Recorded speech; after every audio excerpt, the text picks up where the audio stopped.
तो भाई आज मैंने ये एक कमाल की वेबसाइट देखी है वाइब कोडर्स के लिए। इसका नाम है स्किल्स डॉट एस एच। और अगर तुम्हें नहीं पता ये वेबसाइट क्या करती है तो मैं तुम्हें बता दूं। अगर तुम एक वाइब कोडर हो, अपना प्रोजेक्ट एंटी ग्रेविटी या विंडसर्फ या कर्सर या किसी एजेंटिक आईडी का टूल यूज करके जो अपने प्रोजेक्ट को डेवलप करते हो, तो तुम्हारे लिए ये वेबसाइट बहुत ही हेल्पफुल हो सकती है। और अगर तुमने रिसेंटली अपडेट देखा होगा एंटी ग्रेविटी का, तो एंटी ग्रेविटी ने एक स्किल सेक्शन ऐड किया हुआ है जहाँ पे तुम अपने प्रोजेक्ट के सारे स्किल्स को और इंस्ट्रक्शन को डिफाइन कर सकते हो, ताकि जब भी तुम कोई प्रॉम्प्ट अपने आईडी को दो, तो वो उसको एग्जीक्यूट करने से पहले तुम्हारी इस फाइल में जाके वो सारी चीज़ें चेक करेगा कि तुमने उसमें क्या मेंशन किया हुआ है, तुम्हारा प्रोजेक्ट किस टाइप पे है, तुम क्या बनाना चाह रहे हो, क्या-क्या इंस्ट्रक्शन तुमने उसको दिए हैं। जैसे कि तुमने एक फ़ोल्डर स्ट्रक्चर बना दिया स्किल नाम से, और स्किल में तुमने वो डाल दिया कि मेन इंस्ट्रक्शन उसका क्या रहेगा तुम्हारा प्रोजेक्ट डेवलप करने के लिए, ताकि वो बार-बार हैलुसिनेट ना हो और बार-बार सेम चीज़ें रिपीट ना कर दे। और तुमने स्क्रिप्ट वाली चीज़ में अपने स्क्रिप्ट डाल दिए, और एग्ज़ाम्पल वाली चीज़ में कुछ रेफ़रेंस की वेबसाइट डाल दिए, कुछ स्क्रीनशॉट डाल दिए और रिसोर्सेज़ में इमेज डाल दिए। तो वो जब भी तुम उसको कोई प्रॉम्प्ट दोगे, जैसे तुम कहोगे कि हमें हीरो सेक्शन में ये चीज़ यूज़ करनी है, तो तुम्हारे रिसोर्सेज़ सेक्शन में जाके देखेगा क्या तुमने कोई पहले से इमेज ऐड करी हुई है कि नहीं इंस्ट्रक्शन में। तो वो सेम तुम्हारी इमेज को तुम्हारे प्रोजेक्ट में यूज़ करेगा। सेम अगर तुम्हें समझ में आ गया होगा कि एग्ज़ाम्पल तुम अपने इंस्ट्रक्शन में कैसे ऐड कर सकते हो, उसका कलर कोड क्या होना चाहिए, स्टाइल क्या होना चाहिए, वो परफ़ॉर्मेंस कैसा करेगा और डेटाबेस कौन-सा यूज़ करेगा, टेक स्टैक क्या-क्या होगा, ये सारी चीज़ें तुम उसको स्किल सेक्शन में देते देते हो, तब तुम्हारा प्रोजेक्ट जाके एक इंडस्ट्री स्टैंडर्ड प्रोडक्ट तुम वाइब कोडिंग से बना सकते हो। और जब तुम स्किल्स डॉट एसएच वेबसाइट पर जाओगे, तो सेम चीज़ तुम्हें बनानी नहीं पड़ेगी।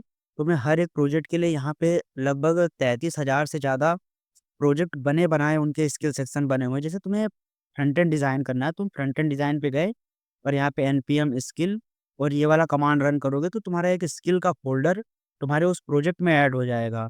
और मैं तुम्हें अगर दिखाऊँ इसके गिटहब पर जाकर, तो तुम जैसे इसके गिटहब पर जाकर बहुत सारे प्रोजेक्ट और स्किल सेक्शन में जाओगे, तुम्हें पहले से बने हुए टेम्पलेट, पहले से बने हुए गाइड और फ्रंट एंड डिज़ाइन की बात कर रहा था मैं। फ्रंट एंड डिज़ाइन में आओगे, यहाँ तुम्हें स्किल डॉट मार्कडाउन फाइल मिल जाएगी।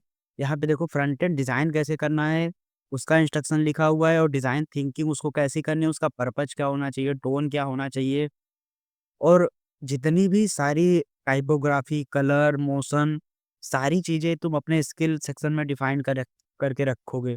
तो ये जो तुम्हारा स्किल्स डॉट एसएच नाम की वेबसाइट है, ये तुम्हें सिंपल वही चीज़ बना-बनाया देती है जिससे तुम अपने प्रोजेक्ट में यूज़ कर सकते हो। तुम एंटी ग्रेविटी या किसी भी विंडसर्फ कुछ भी यूज़ करोगे, तो अब तुम अगर वहाँ पे अगर स्किल सेक्शन बना के और उसके सारे इंस्ट्रक्शन को डिफाइन करके अपना प्रोजेक्ट बनाना चालू करोगे, तो तुम देखोगे कि तुम्हारा प्रोजेक्ट एक इंडस्ट्री स्टैंडर्ड पे बनेगा। और जब भी तुम कोई भी आईडी यूज़ करते हो, अब तो क्लाउड कोड में भी ये स्किल्स वाली फाइल, और तुम कोई भी एक आईडी यूज़ करके अपने इंस्ट्रक्शन को डिफाइन करके फिर अपना प्रोजेक्ट बनाना चालू करो। फिर देखना कि तुम्हारे जितने भी प्रोजेक्ट बनेंगे वो एक इंडस्ट्री स्टैंडर्ड पे बनेंगे और तुम्हारे पहले से डिफाइन किए हुए स्किल पर बनेंगे। और इसको तुम छोटे-छोटे सेगमेंट में डिवाइड भी कर सकते हो। जैसे तुम्हें पहले स्टेप में कोई छोटे से फीचर को बनाना है, तुम अपने स्किल सेक्शन में एक फीचर वाला फ़ोल्डर ऐड कर दो। तो जब भी तुम उस फीचर पर काम करोगे, तो वो उसकी यूआई उठाएगा और उस फीचर को डिफाइन करके उसके हिसाब से चीज़ें बनाएगा। और पहला फीचर कंप्लीट होने के बाद वो दोबारा से वो चीज़ रिपीट नहीं करेगा, अगर तुम अपने स्किल वाले सेक्शन में वो चीज़ मेंशन करके रखोगे।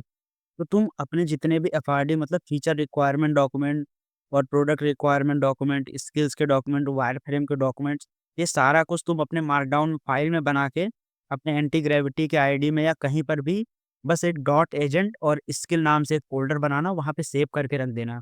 और तुम्हें अगर ये चीज़ इसमें मिल जाती है, स्किल्स डॉट एसएच वाली वेबसाइट में, तो तुम यहाँ से सीधे उसको इंस्टॉल कर सकते हो अपनी वेबसाइट में और इसे डायरेक्ट यूज़ कर सकते हो। तो ये चीज़ एक बार ट्राई करना, मैं तो इसे बहुत पहले से ट्राई कर रहा हूँ।